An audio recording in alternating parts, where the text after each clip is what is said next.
अमरनाथची निवडणूक सुरू आहे आणि एक उमेदवार म्हणून पवन वाळेकर यांच्यावरती हल्ला झालेला आहे आणि हा जो भ्याड हल्ला झालेला आहे त्याचा आम्ही निषेध करीत आहोत आणि निश्चितपणे अशा प्रकारचं कृत्य शांततेत निवडणूक चालत असताना घडणं हे चुकीचं आहे आणि त्याचा योग्य दिशेने आणि योग्य तो तपास व्हावा आणि जनतेसमोर जे सत्य आहे ते यावं याकरता आम्ही मागणी केलेली आहे। त्याच्या बाबतीमध्ये पोलीस योग्य तो तपास करतील आणि लवकरच न्याय देतील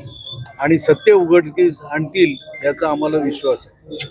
साहेब, फिर्यादी वाळेकर कुटुंबांचं नाव घेते या प्रकरणामध्ये त्यांचा आता कोणाला काय वाटतं त्याच्यापेक्षा कायदा काय म्हणतो आणि सत्य परिस्थिती काय आहे हे पोलीस शोधून काढतील आणि ते सर्व जनतेसमोर येईल। सांगितलं ना, ऐन निवडणुकीमध्ये असा जो काही प्रकार झालेला आहे तो निश्चितपणे निषेधार्थ आहे आणि त्याकरताच आम्ही निवेदन पोलिसांना दिलेलं आहे की याचा योग्य तो तपास व्हावा आणि जनतेसमोर सत्य यावं।